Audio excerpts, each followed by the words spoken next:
Hi, I'm Cynthia for Artbeads Cafe, and Cheri is with me today. Hi.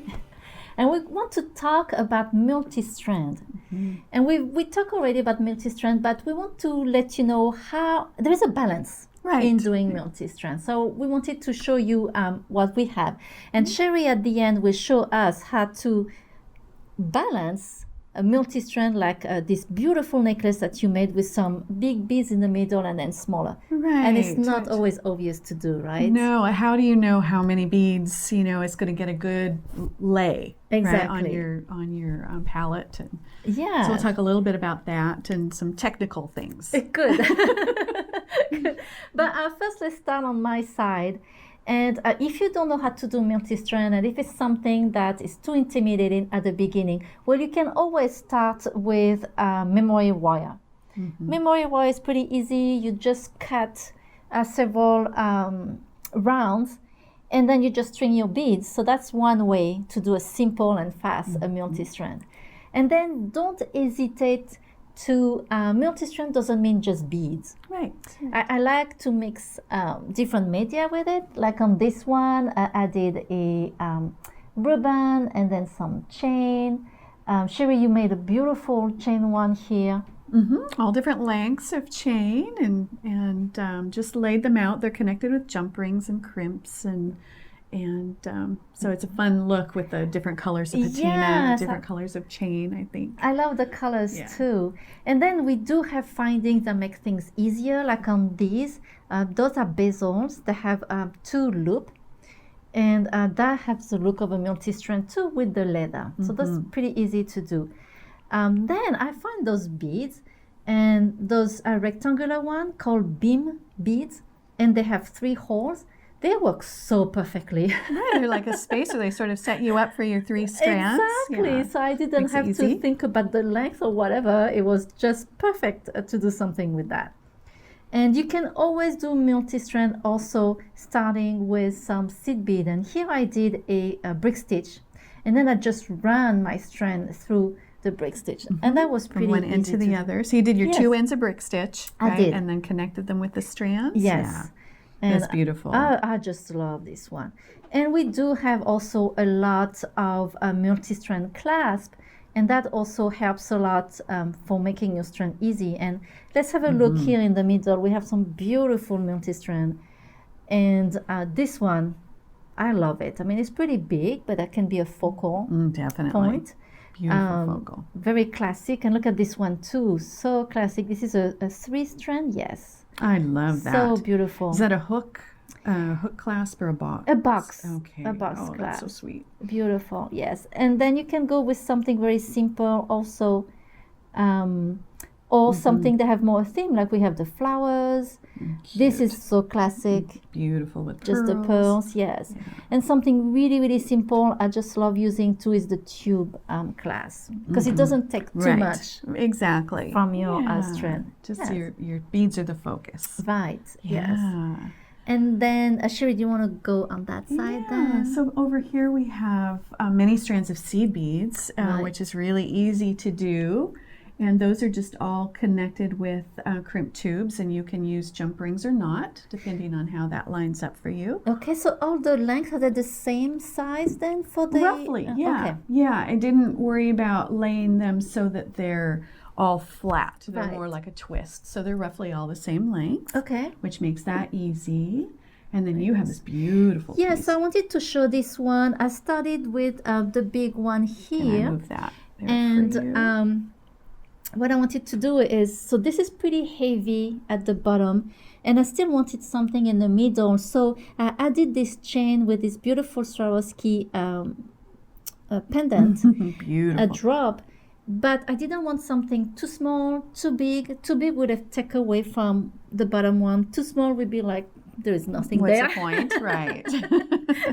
So you have to think about also how to balance something like that. This is a beautiful balance. Oh, thank you.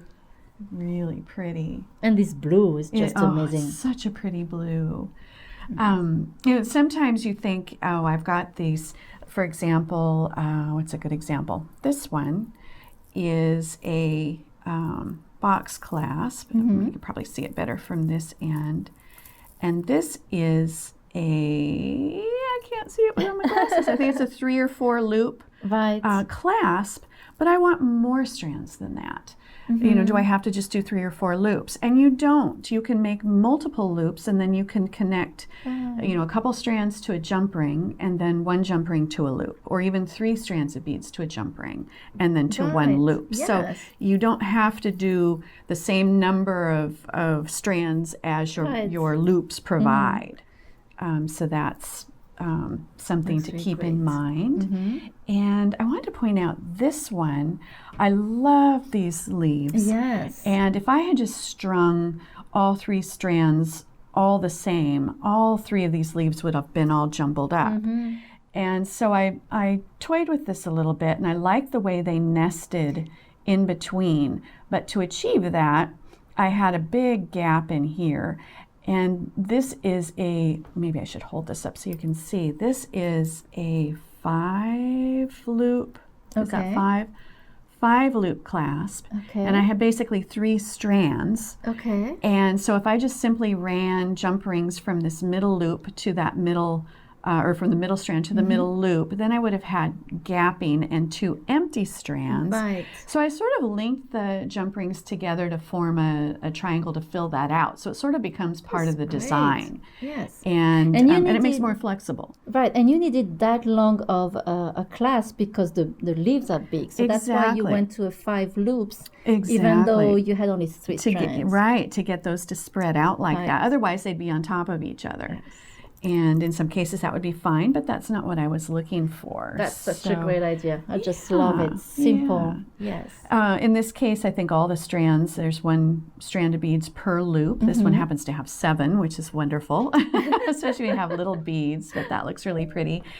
And then this one I jumbled up multiple strands, like I mentioned before, where I've got several strands. I think 3 to 1 and maybe 2 to the one next to it, and then 3 again. And so just whatever gets your beads to lay nicely, I think is the ultimate goal. Yes. So did you make the strand first and then hook them and kind of choose which one goes where? I do kind of lay out all the strands with bead stoppers on them. And because I have these large pieces, I didn't want them all to be in the same place. So I kind of lay it out in front of me and figure all that out first, and then start clumping them together. That looks really great, Cheri. Love it. Okay, so this, when Cheri made that the first time, I was like, oh, wow. It looks so perfect. It's so pretty. It's just such a classic look. But how do you know how many beads you're going to need to get this to lay nicely? Yes. And if you just simply lay this in a circle, oops, we had that close, but they're not going to lay nice. You can't tell by laying it flat, you know, how that's going to lay around your neck. Right. And everybody's necks and palettes are a little different. Right. And so I still have this beaded black chain on here, but if you lay it around a form like this, you'll get it to, here, let's move these out of the way. I'll move this into the center. Okay. In fact, we'll take that off. So you can show the finished product. Now, this is helpful, but isn't necessarily the same as your neck. Right. And so the bottom line is you want these to lay nice and flat and this to be all nice and flat so it curves around your neck. And so how do you do that? And where do you start? Yes. And so I'm going to show you a little bit about what goes into the thought process. I like to start with the innermost strand. That's going to be your collar length, your shortest length, and perhaps even choker length. Right. So you don't want that. You don't want to start big and then work up to, oh, that's too short. Now I've got to redo the whole thing. So I like to start with the so that's the shortest strand. Okay. Yeah. And you make it as comfortable as you can around your neck, exactly. But not. Yeah. So where do you want that to lie? Okay. And so I went ahead and strung this up so that I can show you what I do next a little easier. And basically got this single strand onto the clasp, and we're working with this innermost strand. If you can see, I'm going to call that the top strand, because from the back, if you can see the clasp, it is this top across the back. Right. If you're looking at it from a different Yes, so perspective, you it have might not be. 3 loops here, and it's the one at the top. To the inside, exactly. Okay. So I get that to fit the way, you know, exactly where I want that to go. Then I went ahead and strung most of the beads on so that you didn't have to watch me do that. And so here's my second strand, and I've got bead stoppers on the ends. I put the same amount on this strand as I did on my first strand, just as a starting point, because I know it's at least going to take that. Right. At least I think, even though I have more larger beads down here. So in here you have 1, 2, 3, 4, 5, 6, 7. So exactly 7 also? I have, nope, I go up. So I have 7 here, and I have 9 here. Okay. So that's going to add some length, but I also need more length. Right. And so if I turn this around. And you want the 2 strands to touch each other in a way? I want them to kind of lay nicely to each other. You don't want to see a gap really between the two. You just want a nice, yeah. And so I have my bead stoppers on here, and you can see that there's a little bit of a distance for those to go to get to the clasp. But what I know is that this isn't necessarily my neck. Right. And so I don't know if this is exactly the right number of beads. It kind of looks like I might be short. I see. One thing to mention is I'm utilizing jump rings in between my crimp and my clasp, and that gives me some wiggle room. Right. If I didn't put this inner strand on jump rings, and then all of a sudden I needed to add just a little bit, but not another whole bead to each side, then I'd have a center strand with jump rings, but my inner strand wouldn't have jump rings, and I kind of like it all cohesive. So I'm going jump rings all across the board. Okay. And so I'm going to say this is the right amount, just for this purpose. So what I like to do next is you really need to try it on. Okay. And so what I like to do is I'm going to take one bead stopper off, and I need some crimp tubes and a couple jump rings. I'm going to go ahead and pour those out, and I'm going to slide on one crimp tube and a jump ring. My jump rings, this one's nice and closed. You want to make sure that your jump ring's closed.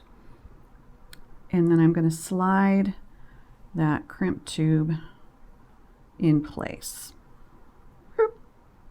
How about pretty close, right about there.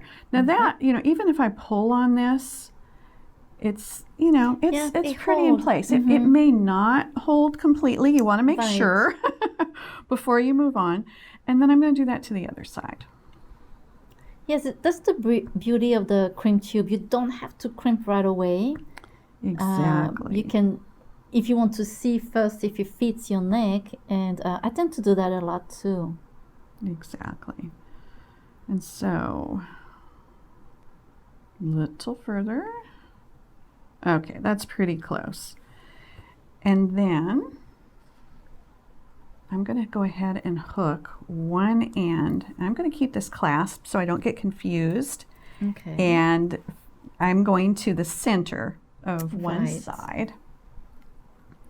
So I'm going to open up one jump ring.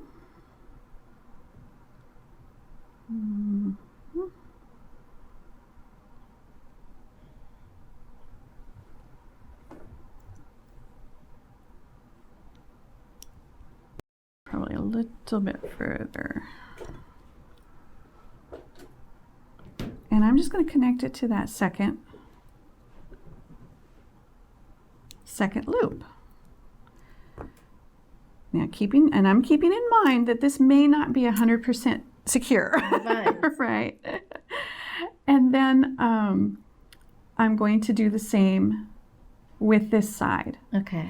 And then you can try it on and see if it gets that nice lay on your chest. And then you can go ahead and finish that off. If not, then you either decide, is there enough of a space that I can add one bead to each side, right?